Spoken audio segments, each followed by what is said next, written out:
विवाहित महिला को प्रेम निवेदन करी विफल हेबा परे अभियुक्त युवक जनक महिला किछि अश्लील फोटो भाइराल कर देइथिले, जहाकु नहीं जगतसिंहपुर जिला कृष्णानंदपुर थाना रे एक लिखित अभियोग होइतिला। एही लिखित अभियोग आधार रे अभियुक्त युवक को केन्द्रापड़ा अंचल गिरफ करा जायछि। उक्त युवकर नाम सरोज बेहरा। ए बाबद आज पुलिस एक प्रेस मीट करिछि।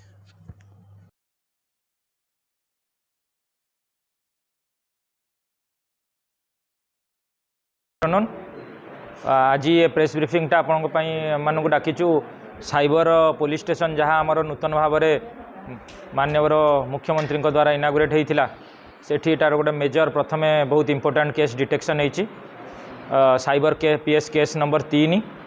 एठी आम पाखक जड़े विवाहित महिला आसते आउर अभियोग थिला जे तांकर फोटो अश्लील फोटो किछि तांको दियर सहित जोड़िकी आउ किछि वीडियो मॉर्फ वीडियो तैयारी करी आउ ताकू इंस्टाग्राम और अन्य सोशल मीडिया रे छाड़ी तांको सम्मान हानि होउतला आउ से मानसिक बाधग्रस्त होइकी तांकर पारिवारिक अशांति मध्य होउतला।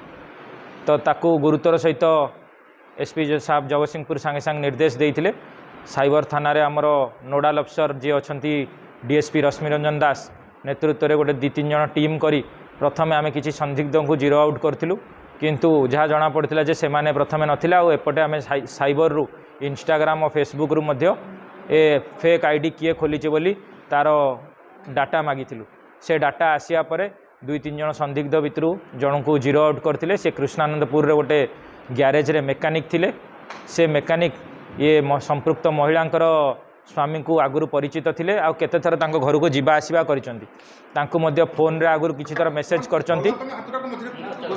से मेसेज को ए महिला बहुत थर कौनसी जवाब दियंतिनी, किंतु से बारंबार ए प्रकार चेष्टा करी विफल होवा द्वारा गोटे रिवेंज माइंडेड है कि किछि एआई ऐप को यूज करी ए फोटो आउ बहुत चंचकता सहित से कौन करथिले जो सिम कार्ड यूज करचंती सेटा को मध्य से महिला ना रे किनिथिले आउ किणी तांको ना गोटे अलगा आईडी खोली ए सब मोर फोटो तैयारी करी छाड़ुथिले।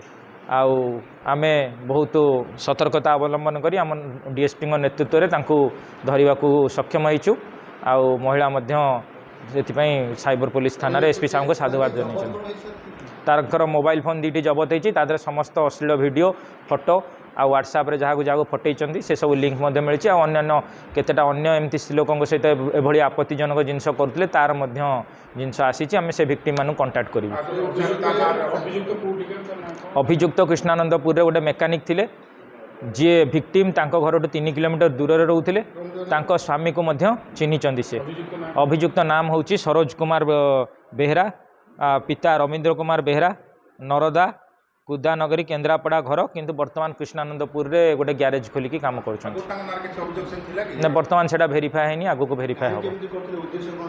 से उद्देश्य से बारंबार प्रेम निवेदन करुथिले। ये जने विवाहित महिला थिले, तांको मध्य से कथावार्ता हुअंतनी स्वामी को परिचित हिसाब रे व्हाट्सएप रे मध्य ब्लॉक करथिले, किंतु विफल होबारो एमती रिवेंज माइंडेड है कि एमती काम करछंती।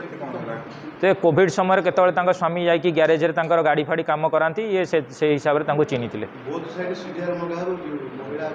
हाँ सब आड़ू सीडीआर मगाଯିव अन्य तदंतर दिग जहाँ अच्छे एस्टाब्लीश करके चार्जसीट हो।